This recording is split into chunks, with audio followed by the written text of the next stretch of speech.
Sino Ayun po. nagpakilala sa iyo kay Ma'am ko. Duanren? Si mama, Nung- mother mo ang yes, nagpakilala? yes, nung buhay Anong pa po relasyon yung ni ma'am. Duanren at your mother? Sabi nila, best friend daw po. Best friends sila? Opo. Saan sila nagkakilala? Alam mo ba? Sa China po. Sa China sila Yes po. nagkakilala. So nagkakilala sila sa China, naging best friend sila.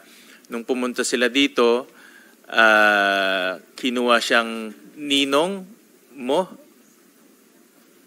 Bali po, ayun yung pagkasabi ng mom ko. Okay. At Opo. nung nandito na siya, siya yung naging dahilan kung bakit ka nakapasok sa Whirlwind Corporation.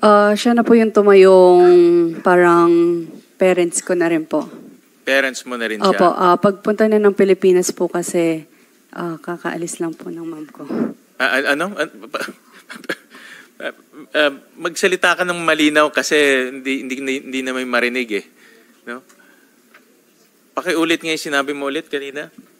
Tumatayo siyang magulang mo. Opo, Okay. kasi pag-aalis po ng mom ko, yun, yung pagdating niya po, kakaalis lang If po. I may, Senator Sherwin, bakit ka naiiyak, Miss Cassandra? Nung time na yun, kakawala lang ng mom ko, sorry. Nawala as in nag-disappear sila or namatay sila? Namatay mom ko. And then yun yung panahon na dumating si Duanren Wu. Senator Sherwin. Okay. Well, kami ay nakikidalamhati sa iyo at sa pagkawala ng iyong mother. Pero tama ba nawala ang iyong mother? Namatay ang iyong mother? Yes po, Mr. Anong year yun? 2017, December. 2017. At dito naman pumasok dito naman dumating si Mr. Duanren. Doon mo siya nakilala. Okay. At tumayo siya parang magulang mo na ever since. At siya ang nagpasok Mr. sa iyo sa Whirlwind Corporation. No? Yes po, Mr. Okay. Senator Sherwin, so parang ibinilin ka ni mama mo sa ninong mo kay Duanren Wu, Miss Cassandra? Parang gano'n na nga po, Mr. Chair. Parang ganon. All right. Bang case?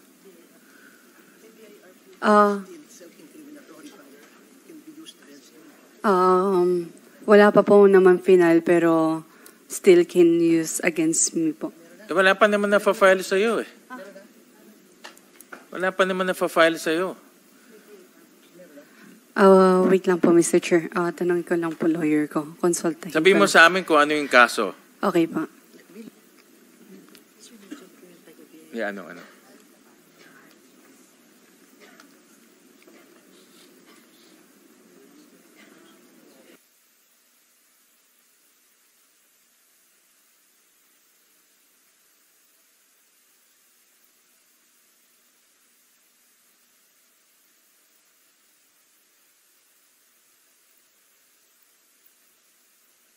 Lang yung tanong, nag-file ka ba ng tax return o hindi?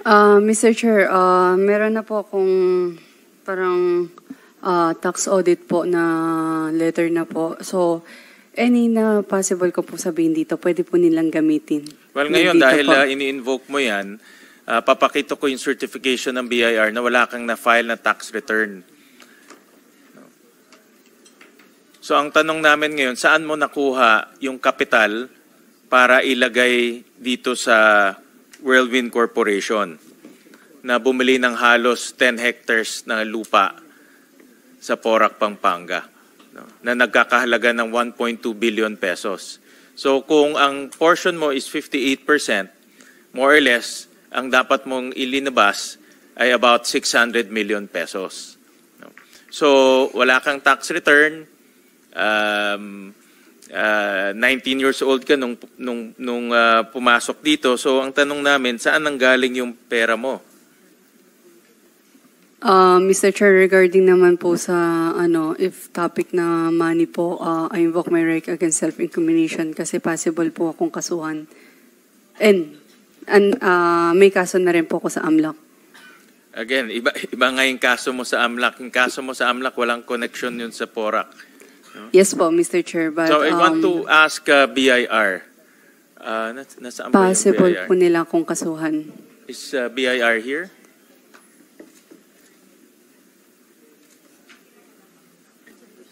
Senator Sherwin, nandito po yung BIR, hinahanap lang yung resource person. Okay.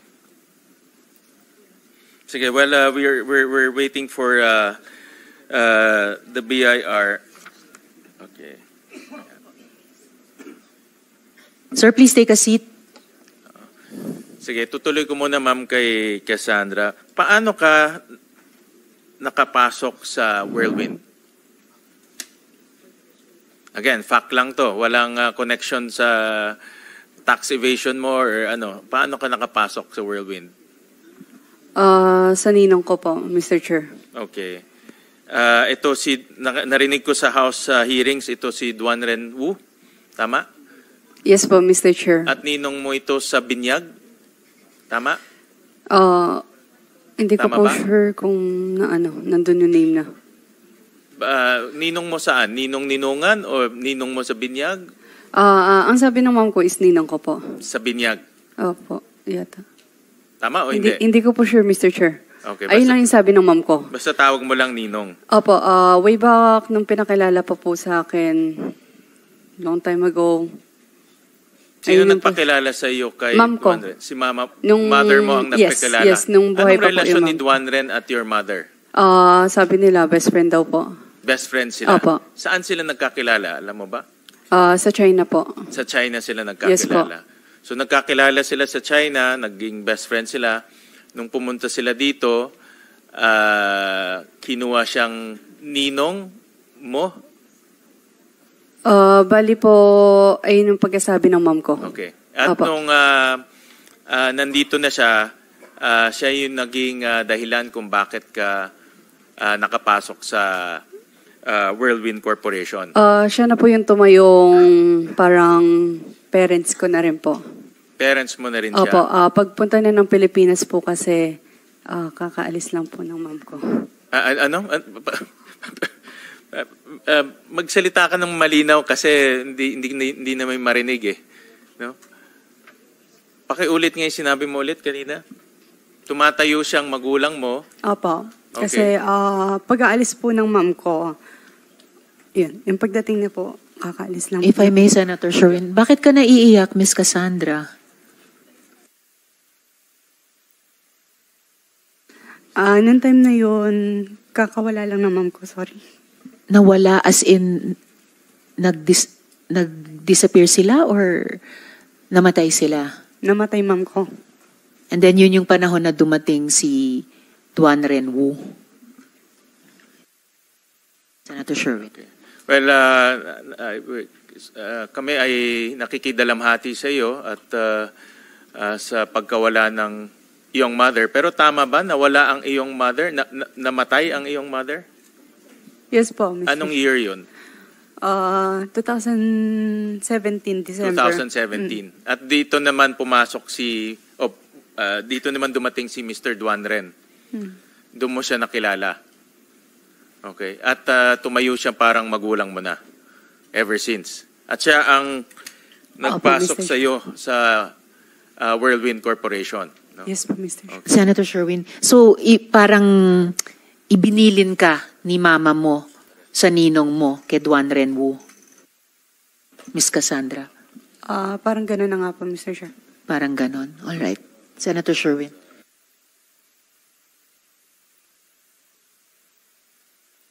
Thank you, Madam Chair. At nung pinasok ka na sa Whirlwind, inappoint kang kaagad na corporate secretary. Tama, Cassandra?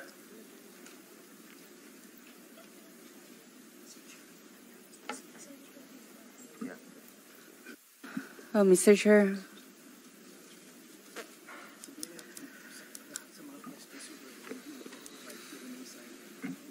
Uminom ka muna ng tubig, Cassandra. Okay lang po. Uminom ka ng tubig. Mr. Chair, if regarding sa Whirlwind or any company po, I invoke my right against self-incrimination. There's upcoming mga cases po na i-file nila sa akin. And again, maaari po silang lahat gamitin sa mga kaso po. Pasensya na po. Again, no, ito ay factual pa lang. Binanggit mo naman kanina kung ano yung trabaho mo as secretary, trabaho mo as treasurer. Gusto lang naman namin malaman detalye nitong mga trabahong to. So wala naman kaibahan, no? Wala pa naman kakaiba sa ginagawa mo noon at nung nasa Whirlwind Corporation ka. As treasurer, ano ang trabaho mo as treasurer? Kasi dual role ka eh. So basa ko dito, talagang pinagkakatiwalaan ka ni Mr. Duan Ren. No? Mr. Chair, regarding naman po sa treasurer, I'm sorry po ulit. I invoke my right Anong against... trabaho mo lang as treasurer? Kasi po, there's a money laundering case file. Hindi man po sa Whirlwind, pero meron pong case na final po ang money laundering. So I think lahat po ng money na nasa akin is... Again, wala pang case ha. Let's put that on record. Wala pang But case. they filed case against me. But po. that again, it's not connected to PORAC. Walang kinalaman sa PORAC, walang kinalaman sa Whirlwind at Lucky South. Lahat ng final na case sa'yo related to Bamban. Yes po, Mr. Chair. But I think they have upcoming case na ipa-file po sa akin. Nagbibuild na po yata sila ng case para i-file po sa akin. Yep. Ang tanong But lang naman, simple maaari- lang, anong trabaho mo as treasurer? Yun lang naman ayun na lang naman ang tanong. Hindi naman Mr. namin Can I consult my lawyer? Go ahead. Thank you.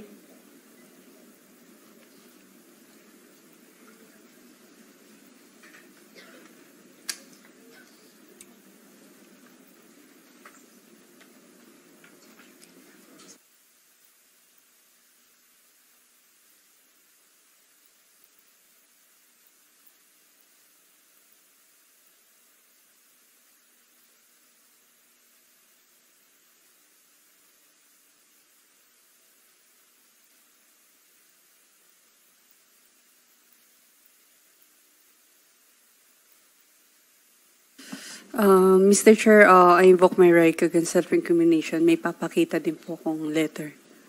Well, Madam Chair, for me, unacceptable yung invoking of the right because wala naman siyang kaso.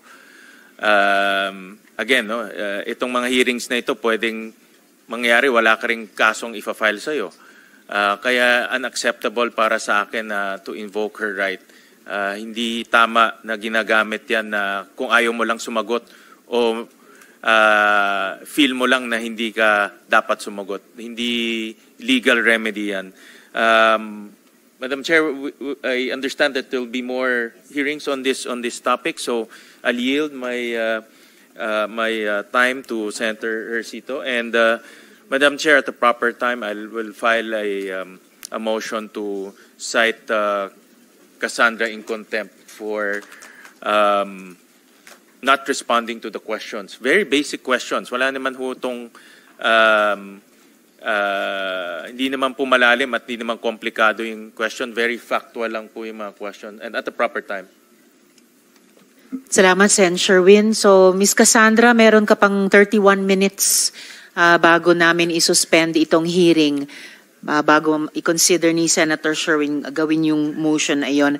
After all, para sa iyong kabatiran, Ms. Cassandra, yung right against self-incrimination, hindi po yan pinaprohibit yung legitimate inquiry in non-criminal matters. Kasi hindi po ito criminal hearing. Ito po ay legislative hearing in aid of legislation. At gaya ng paulit-ulit namin sinasabi, mga usapin ito ng facts. Simpleng facts.